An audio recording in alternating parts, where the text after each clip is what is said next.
வைகாசி மாதம் வருகின்ற தேய்பிறை அஷ்டமி திதியை சதாசிவாஷ்டமி அப்படின்ட்டு சொல்லுவாங்க. இறைவனுக்கு ரொம்ப உகந்த நாளாக சொல்லுவாங்க. சிவபெருமானுக்கு ரொம்ப உகந்த திதியை அதை குறிப்பிட்டு சொல்லுவாங்க. அதுவும் திங்கட்கிழமையில் வருது. ரொம்ப விசேஷமானது, தவற விடாதீங்க. தேய்பிறை அஷ்டமி திதி அன்று காலபைரவரை வழிபட வேண்டும் அப்படின்னு சொல்லுவாங்க. இன்னும் சொல்லப்போனால் கலியுகத்துக்கு காலபைரவர் அப்படிம்பாங்க. கண்கண்ட தெய்வம், நம்மை காப்பாற்றக்கூடிய தெய்வம் அப்படின்னு சொல்லுவாங்க.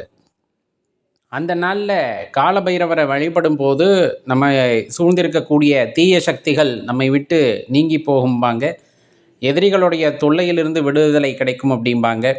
பில்லி சூனியம் ஏவல் இந்த மாதிரி ஏதேனும் பாதிப்புகள் இருந்ததுன்னா அதிலிருந்து விடுபட முடியும் அப்படிம்பாங்க.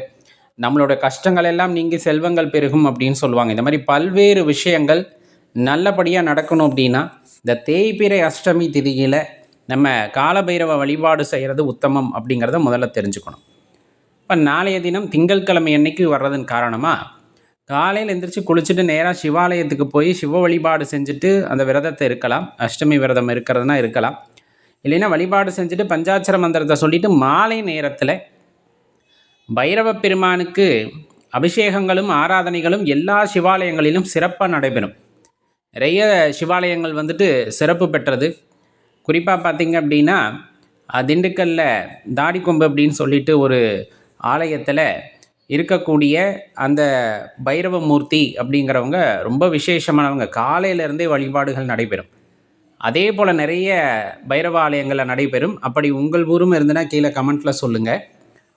அந்த மாதிரி ஆலயங்களில் நம்ம கலந்துக்கிட்டு அங்கே நடக்கக்கூடிய அபிஷேகங்களில் கலந்துக்கிட்டு அங்கே நம்ம செவ்வரளி மலர் கொண்டு அர்ச்சனை செய்கின்றோம், வில்வம் கொண்டு அர்ச்சனை செய்கின்றோம் அப்படிங்கிற பட்சத்தில் கண்டிப்பாக நம்மை பிடித்த பீடைகள் நீங்கும், கஷ்டங்கள் நீங்கும். அதே போல் ஒரு ஆனந்தமயமான வாழ்க்கை அப்படிங்கிறது நமக்கு கிடைக்கும்.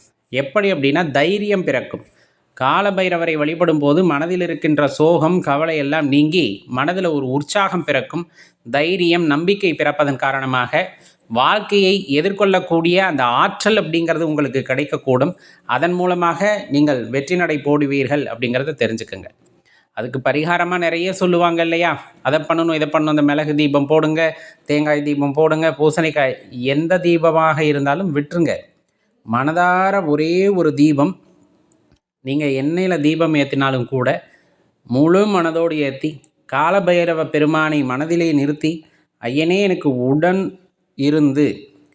என்னுடன் இருந்து என்னை கவசமாக காப்பாற்றக்கூடிய நீங்கள் என்னை ரட்சிக்க வேண்டும் அப்படிங்கிற அந்த வாக்கியத்தை சொல்லி மனதார வேண்டிக் கொள்ளுங்கள். உங்களுக்கு பக்க பலமாக இருக்கக்கூடிய தெய்வமாக இருந்து உங்களுக்கு வரக்கூடிய எல்லா கஷ்டங்களிலிருந்தும் உங்களை மீட்டு கொண்டு வருவார் அப்படிங்கிறத உறுதியாக சொல்ல முடியும். ஓம் காலபைரவாய நம அப்படிங்கிற மந்திரத்தை அந்த அபிஷேக நேரத்தில் மனதில் உச்சரித்து கொண்டே இருங்கள். அவருடைய நல்லாசிகள் உங்களுக்கு கிடைக்கட்டும். சிவாய நம.